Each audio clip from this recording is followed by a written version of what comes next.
Hello, my name is Dr. Lynn Johnson. I've been a psychologist for going on 40 years now. Once again, a mass killing, a tragic, horrible event, unbelievably awful. Over the last few years, we've had a number of these. And every time we have one of these mass killings, there are these calls for more mental health coverage.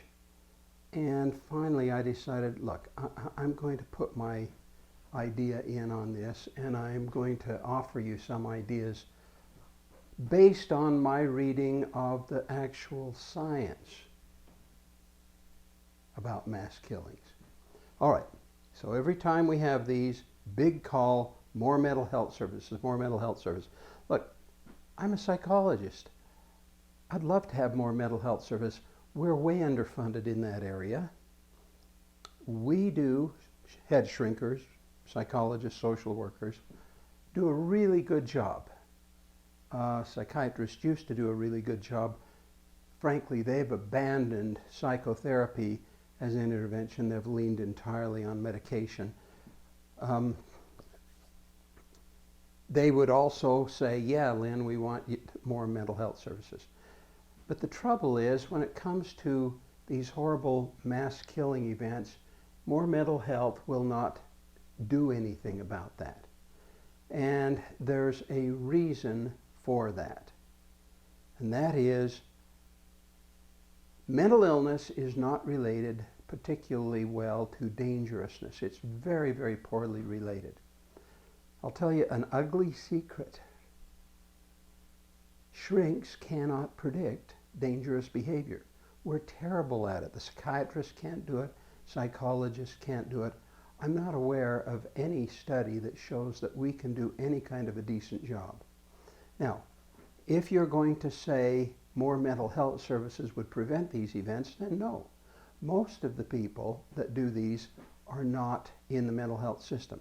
Now, the guy in Denver, yeah, that's true. As far as we could tell, this horrible Oregon event, as far as I've been able to hear so far, no contact with mental health.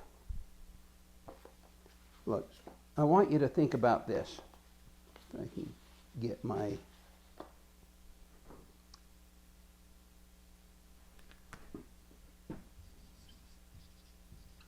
Here we've got mental illness. On a kind of a continuum, this is oversimplified and it's totally wrong. But over here you got mild, and over here you got severe. All right. Now, are the severely mentally ill more dangerous? No, actually, that's the problem. The severely mentally ill aren't terribly dangerous. And you might say, well, what about Sandy Hook, Lynn? That kid clearly had a lot of mental health problems. Yes, he did. Looks to me like he was autistic. Doesn't matter. Why? Because autism isn't really a dangerous kind of illness. Autistic kids don't shoot people, stab people, kill people, things like that. They just don't. They don't. What about that psychotic young man over in Denver that shot up the people in the theater?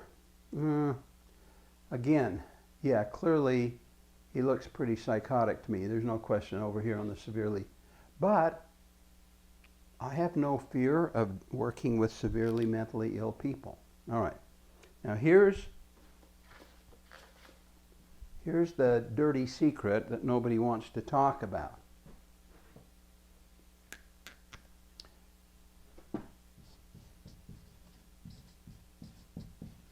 The real common element is anger, and the fact is, we shrinks have tended not to think of anger as a mental illness.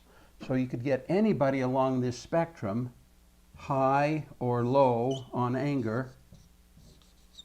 So if somebody's over here and they're high on anger, that makes them dangerous. But frankly, somebody over here in the mildly disturbed range who's high on anger is also dangerous. What are the three things, and look, again, we can't predict dangerousness. But what are the three things that have been shown to correlate with dangerousness? Number one is anger. And what kind of anger specifically? Chronic, habitual, what psychologists call trait anger.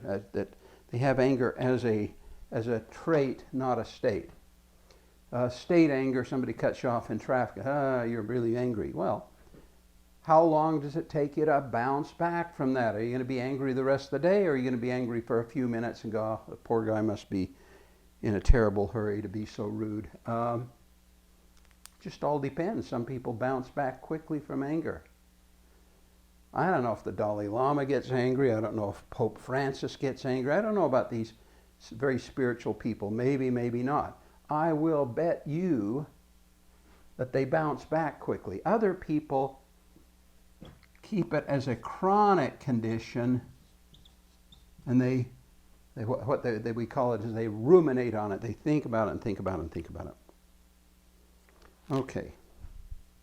So what I'm saying is these people don't get into the mental health system. They may get into the legal system, but that's an easy one, which is if you get convicted of, say, assault or something like that, then you lose your right to have firearms. You may still have them. You can always get them if you want them.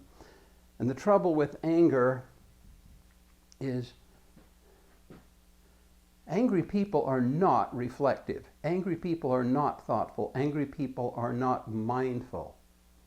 In fact,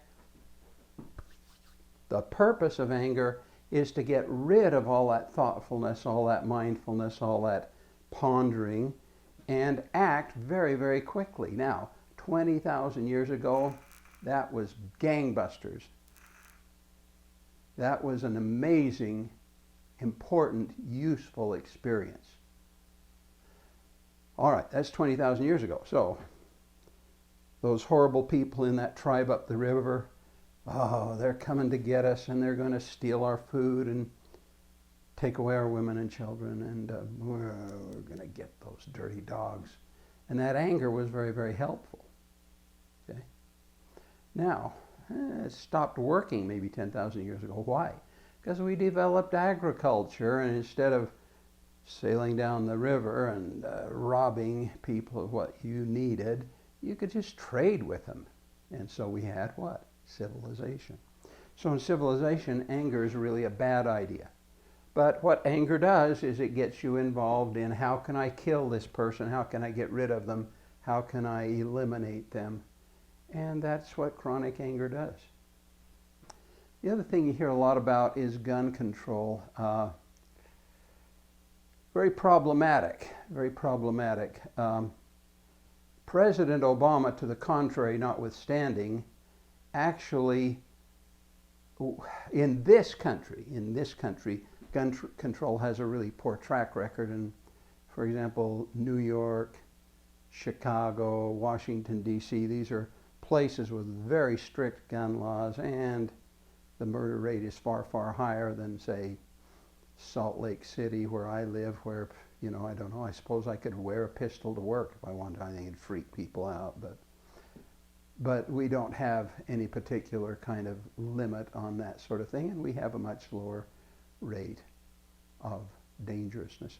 And besides that, if you do gun control, you've got to basically repeal the Second Amendment, which is really hard to do. So I think it's kind of a silly thing to talk about. Why?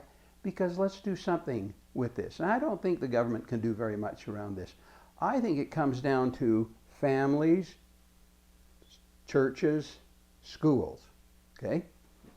I think in families and churches and families are kind of reciprocal. In other words, if people go to any kind of a religious practice, and if the leaders in these churches, synagogues, mosques would start talking about how, okay, now anger is kind of a sinful emotion. It's a very bad kind of idea. When we're angry, we're likely to violate all these rules about hating people and so forth. The greatest spiritual teacher of all time said what? Carry my pack for a mile. Hey, I'll carry it for 2 miles. Slap you on the face. Well, take a shot at the other side. Pray for your enemies. Do good to those who hate you and use you. So, I know it's tough. And frankly, anger is a more primitive emotion, and it calls to us, oh, this would be good, because why? Oh, this anger will solve the problem. No, it doesn't. It's kind of dumb, and in fact, look, here's the thing. Anger does turn off the frontal lobes. Now, okay, here, amygdala, one on each side, bing, bing, okay? The amygdala, little tiny mini brain, and it taps into what's coming in the eyes, what's coming in the ears. It's listening, sampling, watching all the time. Anything that looks like threat, the amygdala shuts off the frontal lobes, not entirely, but, suppress them. Ramps up the limbic system, and you go into the fight, flight, freeze syndrome. And people that are chronically angry, chronic fighting. So what happens there? When your frontal lobes turn off, you lose creativity, analysis and synthesis, figuring things out, solving problems. Common sense. You get it? Now look, question. Have you ever done something kind of dumb when you were really angry? Everybody has. Everybody has.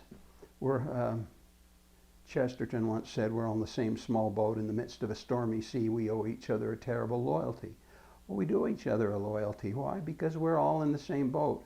We all do dumb stuff when we're angry. That is universal. It's universal. All right. So, families, churches, schools. If you get rid of No Child Left Behind, which would probably be a good idea, then you might be able to carve out some good mental health stuff in the schools and teach people about fight, flight, and freeze, and how those things worked like gangbusters when we were living in tents and caves and trees and stuff like that. And today in a civilized society, they don't work so well. Okay, that's my message. Gun control, kind of a waste of time, and the problem with wasting time is it gets us distracted onto the wrong stuff. Now, what can government do? Well, almost nothing. You could get schools involved in teaching anger management skills. You could get them teaching bounce back quickly skills. In other words, everybody gets angry. Your amygdalas tell you, oh, there's danger here. They go off, and frontal lobes go quiet, and the middle part of the brain, some people call it the monkey brain. The monkey brain gets going. I'm going to do something about this. So that's my message. Focus on your family, focus on the schools, and focus on the church. Go to your minister, go to your rabbi, go to your whatever. Say, hey, parson, what about this anger stuff? Huh? How about that? There's rumors that Jesus said we're supposed to pray for our enemies. Sounds pretty ugly. I don't want to do it. But if that's what Jesus said, then what? Maybe I should try it out. Okay, that's my basic message. Don't fall for all this nonsense about more mental health. Now, we need more mental health. I'd love to see more mental health, sir. But not for this reason. It's a dishonest reason. I don't like it because it's fundamentally flawed. Other than that, I have no strong opinion. And I think we're wasting our time and money. This is not a country that's ever going to engage in widespread gun control. I mean, what the gun control really looks like is you eliminate the Second Amendment, and you have to eliminate the Fourth Amendment, which is no unreasonable search and seizures, because the only way you can make that happen is go around everybody's house and break into their house and search their house for guns. Ugh. And maybe you should do away with the First Amendment, so let's not have any more people talking about guns. And so basically, I don't think that's going to fly. What would fly is a reformation, a spiritual, an emotional, a moral, an ethical reformation. That's my view. I'm Dr. Lynn Johnson, and I'd love to hear contrary comments. Leave them down below. I will come back. I'll look at what you're saying, And let's engage in some robust dialogue about this. Thanks.